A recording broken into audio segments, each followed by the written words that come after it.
beyond imagination.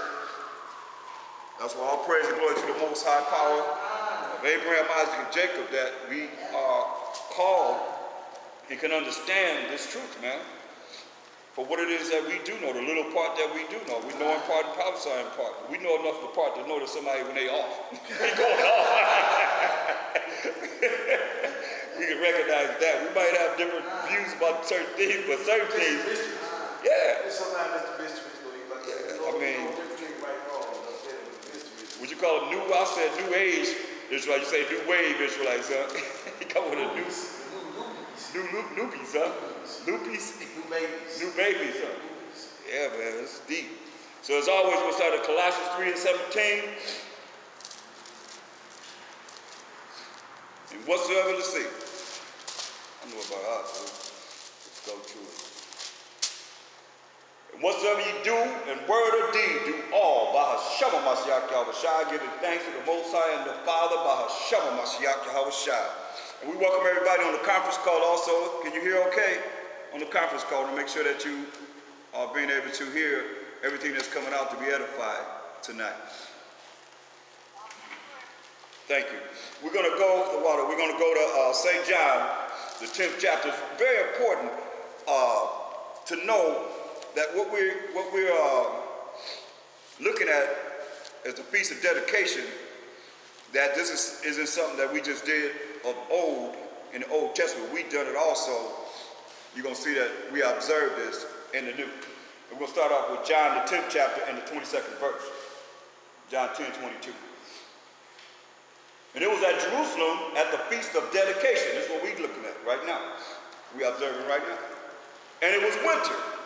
And you see around the time that we're in now, they say winter would be, what, the 21st? So this is like maybe about 4 or 5 more days, something like that. So it was winter, as we're seeing right now.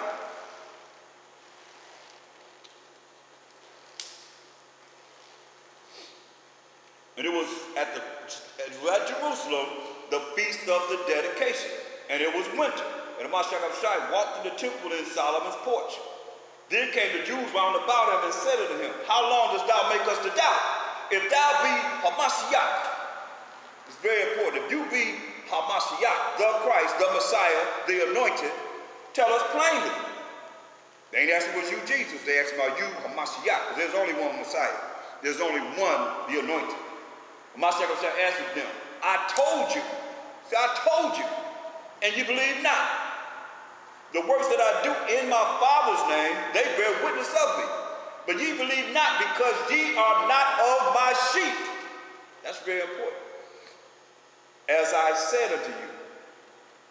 So they didn't believe because they were not of his sheep. Everybody not of HaMashiach Yahushai's sheep. They might believe however they believe, but they're not of HaMashiach Yahushai's sheep. It's a special breed of those that's going to come in this world and realize that they are the sheep of HaMashiach Yahushai because we're Mashiachim. It tells you that in 1 Corinthians 3:23. Mashiach is the Most High. That's the only way we reach the Most High. He's the mediator between us and the Most High. It says, and I give unto them, my sheep hear my voice, verse 27. See, my sheep hear my voice, and I know them, and they follow me. And I give unto them eternal life, and they shall never perish, neither shall any man pluck them out of my hand. So his sheep never gonna perish. They might die, but they not gonna perish. And ain't no man gonna pluck his sheep out of his hand because and I give unto them eternal life, and they shall never perish, neither shall any man pluck them out of my hand. For my Father, the Most High, which gave them me. So the Most High got to give us to a Mashiach Yahushua. It's greater than all. And no man is able to pluck them out of my Father's hand. See? I and my Father are one, meaning they agree. He agreed right with the Most High. They're not the same because when you look at John 14 and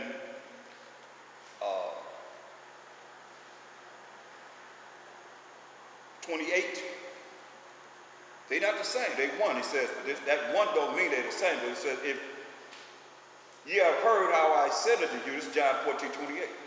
You have heard how I said unto you, I go away and come again unto you. If ye love me, you would rejoice, because I said I go unto the Father, for my Father is greater than I. Those are his words, so they're not the same, meaning they're one in agreement. Because he said the Most High is greater than them. If they're the same, then he'd be equal to the Father, but he's not. But the Most High is greater than him. Daniel 8:21. Daniel 8:21.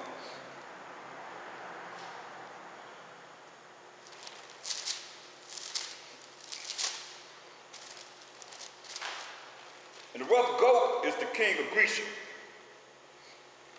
And the great horn that is between his eyes is the first king. So now, we're looking at the temple being dedicated back, the Feast of Dedication. So the rough goat is the king of Grecia, the first emperor of the Greek Empire we're going to read about. And the great horn that is between his eyes is the first king. So horn means the power. The great power that's between his eyes is the first king. So it's like, it's not written so that you just understand what he's talking about. It's written so you got to figure it out. So now we go to First Maccabees. The first chapter, start on the first verse, we start to get some understanding. First Maccabees, the first chapter, and the first verse. Because we know who the Greeks are, so-called white people. So we go to First Maccabees 1:1. It says, and it happened after that Alexander, son of Philip, the Macedonian, who came out of the land of Chipre, had smitten Darius, king of the Persians and Medes, that he reigned in his stead the first over Greece. Who was this? Alexander the Greek. This is right before Mashiach came on the earth in the flesh. And the Greeks took down who? The Persians and Medes. And made many wars and won many strongholds and slew the kings of the earth. He slew the Persians and Medes, who were the superpower of the earth, who the Greeks took down. And went through to the ends of the earth and took spoils of many nations. Insomuch that that the earth was quiet before him, whereupon he was exalted, and his heart was lifted up in pride. Because he ruled from the age of 20 years old to 32 years old. And he gathered a mighty strong host, that's an army, and ruled over countries and nations and kings who became tributaries unto him. Everybody started paying taxes like we do now to Alexander the Greek kingdom, the Greek empire, the so-called Caucasians' first empire, or the so-called white people, or the Edomites, as the Bible points them out as being. And after these things, he fell sick and perceived that he should die. Mind you, he ruled from 20 years old to 32 years old. Wherefore he called his servants, such as were honorable, and had been brought up with him from his youth, and parted his kingdom among them, 4 generals, while he was yet alive. So Alexander reigned 12 years, like I said, from 20 years old to 32 years old. And then died. And his servants bare rule every one in his place. So once he died, his 4 generals ruled after he died. Now Daniel is the 8th chapter, and the 21st verse and the 22nd verse. Going back to Daniel 8:21. And the rough goat is the king of Grecia, who we just read about, Alexander the Greek. And the great horn that is between his eyes is the first king, who was Alexander the Greek. Verse 22. Now that being broken, when he died at age of 32, whereas 4 stood up for it. Those are the 4 generals that took his spot, his place. 4 kingdoms shall stand up out of the nation, but not in his power, because he's gone. So 4 generals were given certain lands of his kingdom. Now going back to 1 Maccabees, the 1st chapter, again we're going to start at verse 9 now. Stay in Daniel, we'll go back and forth, Daniel to Maccabees. So 1 Maccabees, the 1st chapter, in the 9th verse, it says, and after his death at 32 years old, They all put crowns upon themselves, so that their sons after them many years. And evils, you're going to underline that because it's very important, because evils were multiplied in the earth when they came into power. And there came out of them a wicked root, Antiochus, surnamed Epiphanes, son of Antiochus the king, who had been in hostage at Rome, and he reigned in 137th year of the kingdom of the Greeks. You can see why they took this out of the Bible, because here they are right here. And this has to be in between Malachi and Mashiach Yahushua coming on the earth before you get to Matthew, because they're the ones that came into power as the Greeks. They're the ones that was in power when he came into earth. You see? The 137th year of the kingdom of the Greeks. In those days went there out of Israel, amongst us, the 12 tribes of Israel, wicked men, mainly Judah, Benjamin, and Levi, because the 10 tribes were already scattered among all these lands, but some of them still were there, but it was mainly Judah, Benjamin, and Levi when we read this Bible. It says, in those days went there out of Israel wicked men who persuaded many, saying, let us go and make a covenant or a contract or agreement with the heathen that are round about us. For since we departed from them, we have had much sorrow. See that? Bunch of sellouts. a bunch of sambos. He said, so this device pleased them well. So let's go. What the Most High told? He shows it in Jeremiah 10:2. Learn not to wear the heathen. This served them well. Verse 13. Then certain of the people were so forward herein that they went to the king, who gave them license to do after the ordinances of the heathen. Yeah. When y'all hear me say Edom and Nice, here it is right here.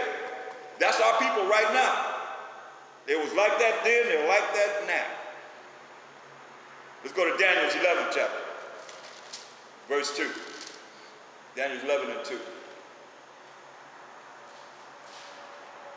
And now will I show thee the truth. Behold, there shall stand up yet 3 kings in Persia, and the 4th shall be far richer than they are. And by his strength, through his riches, he shall stir up all against the realm of Grecia. This war is getting ready to happen. And a mighty king shall stand up, that shall rule with great dominion, and do according to his will. And when he shall stand up, his kingdom shall be broken, and shall be divided toward the 4 winds of heaven, and not to his posterity, nor according to his dominion which he ruled. For his kingdom shall be plucked up, even for others beside those. Ain't gonna do away with it. Verse 5. And the king of the south shall be strong, and one of his princes, and he shall be strong above him, and have dominion. His dominion shall be a great dominion. And that's Antiochus Epiphanes taking out the others. As they always said, what they do, divide and conquer, what they do, they come to kill, steal, and destroy. That's what they always have done. Daniel 8:23 and 25. This cat was treacherous, man. Daniel 8:23. And in the latter time of their kingdom, when the transgressors are come to the full, a king of fierce countenance and understanding dark sentences shall stand up. And his power shall be mighty, but not by his own power, and he shall destroy wonderfully, and shall prosper and practice, and shall destroy the mighty and the holy people. And that's what has happened to us in these days of time. We see this. And through his policy also he shall cause craft to prosper in his hand. The same people that we're reading about, these same Edomites that's ruling now, the same people that was ruling back then. He's going to cause craft to prosper in his hand. All this witchcraft, sorcery, that he's receiving his power from who? Satan. And he shall magnify himself in his heart, in his mind, and by peace shall destroy many. We come for peace. Like that movie Mars Attack. We come for peace. Killing everybody else. You remember that? The same thing they do. What they do? They bomb people. Then they bring the sanctions. And they already killed the people. But what they tell the people over here, they going over there to help them. Bring democracy. But democracy, Their situation. yeah, Their problems. solve their problems. How you end up in the water? Yeah. You know what I mean? They go over there to set up democracy, which comes from a word demonocracy, which means the rule of the devil. Straight up. What else could it mean? Because is it truthful? What it says in verse 25, it says, and through his policy also he shall cause craft to prosper in his hand, and he shall magnify himself in his heart, in his mind, that's pride, and by peace shall destroy many. He shall also stand up against the prince of princes, Hamashiach Yahushua, but he shall be broken without hand. Most High gonna have Hamashiach Yahushua come and break him down without using his hands at all. Because you know what's gonna come out. Look, we can get that right quick. I love that. This 2 Ezra 13. This what's gonna happen with it. 2 Ezra 13 and 10 say, without hand, he'll be broken without hand, right? Let's see how he can be broken. 2 Ezra 13 and 10. But only, on page 30, but only I saw that he sent out of his mouth, as it had been a blast of fire, and out of his lips a flaming breath, and out of his tongue he cast out sparks and tempests, and they were all mixed together, the blast of fire, the flaming breath, and the great tempest, and fell with violence upon the multitude. All these armies, navies, and marines, and air forces of all the nations that will come against Hamashiach Yahushua, the prince of princes, king of kings, and fell with violence upon the multitude which was prepared to fight, and burned them up, every one of them, so that upon a sudden of innumerable multitude nothing was to be perceived, but only dust and smell of smoke. When I saw this, I was afraid, as you said.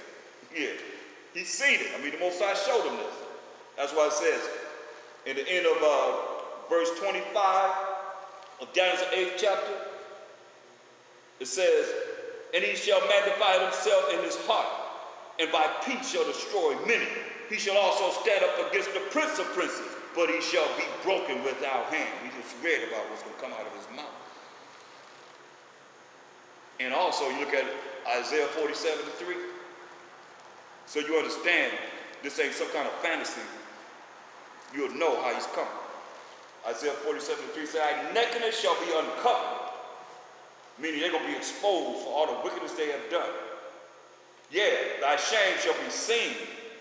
I will take vengeance, and I will not meet thee as a man. He's coming in his angelic power.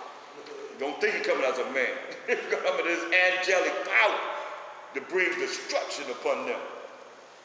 And Lord Yah, yes. Yep. First Maccabees, the first chapter, and we're going to look at the 41st verse. Yep, that's our king, that's our power.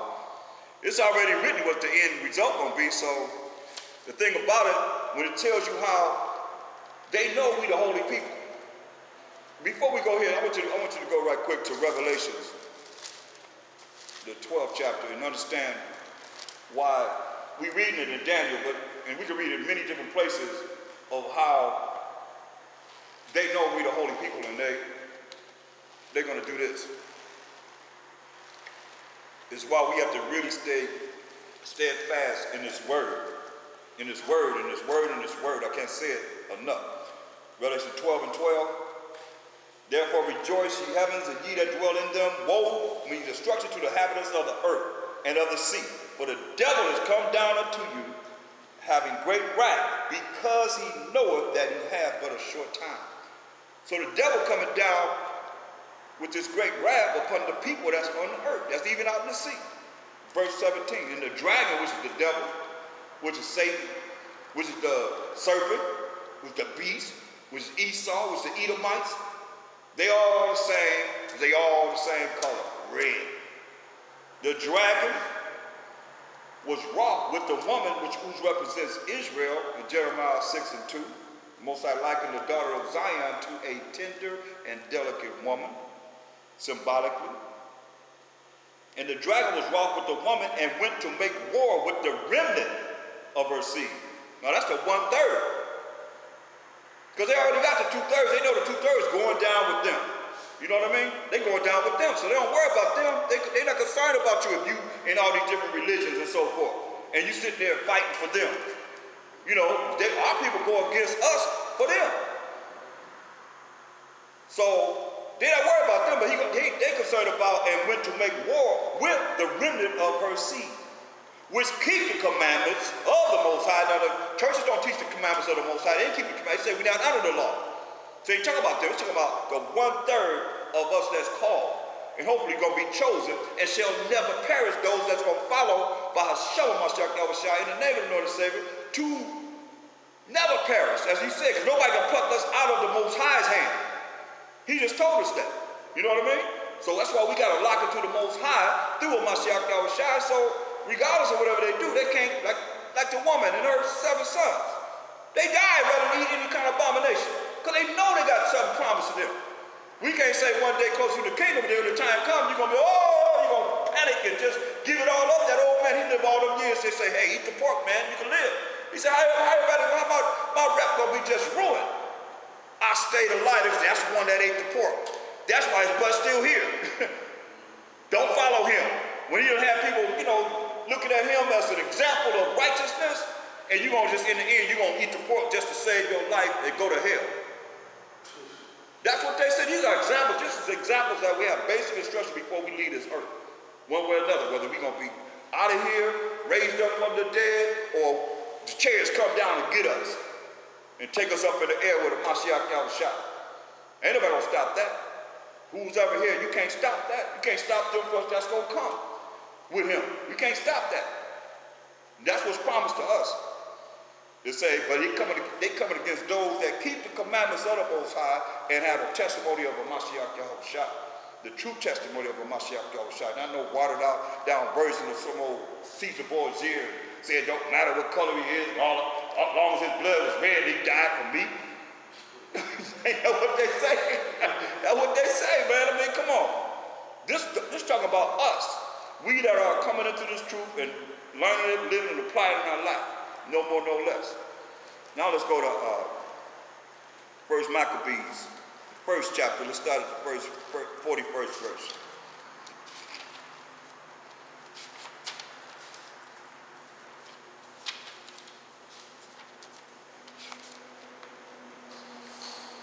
Moreover, King Antiochus wrote to his whole kingdom that all should be one people. What that sound like? New World Order. That's the New World Order right there. Moreover, King Antiochus wrote to his whole kingdom that all should be one people, and everyone should leave his laws. So all the heathen agreed according to the commandment of the king, like they do right now. Yeah, many also of the Israelites consented to his religion.